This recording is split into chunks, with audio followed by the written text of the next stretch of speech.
Next topic of this chapter is irrationality, irrational number. Prove that root 3 is an irrational number.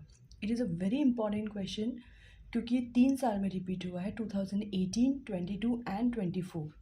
ये काफ़ी important question है। Actually जो first chapter है real number, उसमें 2 parts हैं। सबसे पहले हमने किया HCF एंड LCM और उस पर बेस्ड वर्ड प्रॉब्लम, उसमें से डेफिनेटली एक क्वेश्चन आता है। और सेकंड जो है वो है इररेशनैलिटी। इररेशनैलिटी मतलब हमें कुछ जो प्रॉब्लम्स, मतलब कुछ प्रॉब्लम सम्स है, √3 है, 2 है, 5 है, हमें ये प्रूव करना है कि ये इररेशनल नंबर्स हैं। इनमें से डेफिनेटली एक क्वेश्चन आता ही है। इसको करने का सिर्फ एक ही मेथड है जो कि आपको लर्न करना पड़ेगा। मैंने इस वीडियो में जितना हो सके उतना सिंपलेस्ट फॉर्म में लाने का ट्राई किया है, क्योंकि इसमें एक ही मेथड है, एक ही लैंग्वेज है जो आपको पुट करनी है। सिर्फ क्वेश्चन के अकॉर्डिंग बस नंबर चेंज हो जाएंगे। मैं आपको दूसरे वीडियोज़ में और भी बताऊँगी। जैसे सबसे पहले यहाँ पे है कि √3 इज़ ए इरेशनल नंबर, तो सबसे पहले हम अज्यूम करेंगे कि वो एक रैशनल नंबर है। मतलब हम रॉन्ग लेके चलेंगे और रॉन्ग रिजल्ट प्रूव करेंगे, तो हमें पता चल जाएगा कि एक्चुअली जो √3 है वो इरेशनल नंबर है।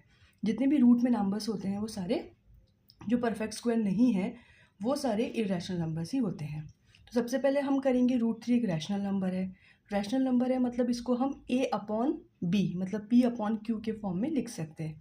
तो हमने इसको लिख दिया A/B, जहाँ A और B को प्राइम है। को प्राइम का मतलब होता है कि अब A और B जो है फर्दर एक दूसरे से कैंसिल्ड आउट नहीं होंगे। अब इनका जो को प्राइम मतलब इनमें जो कॉमन फैक्टर है वो सिर्फ 1 है। तो अब ये A और B में है। हमने स्क्वायरिंग किया बोथ साइड, यहाँ पे क्रॉस मल्टीप्लिकेशन किया तो आ गया 3B² = A²। It means that जो 3 है वो A² का फैक्टर है। A² की इक्वल्स टू में 3 है, इसका मतलब ये है कि वो A² का फैक्टर है। तो 3 is also factor of A। Actually आपकी NCERT बुक में एक थ्योरम दी है जो आपको प्रूफ नहीं करना है, लेकिन उसका रिजल्ट आपको याद रखना है कि अगर कोई नंबर किसी नंबर के स्क्वायरिंग के इक्वल का फैक्टर होता है तो वो नंबर उस नंबर का भी फैक्टर है। A² का फैक्टर है तो A का भी फैक्टर है।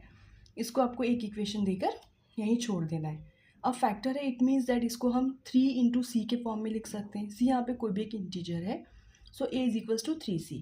अब इस A की वैल्यू यहाँ पुट कर दीजिए आप, ये आ गया।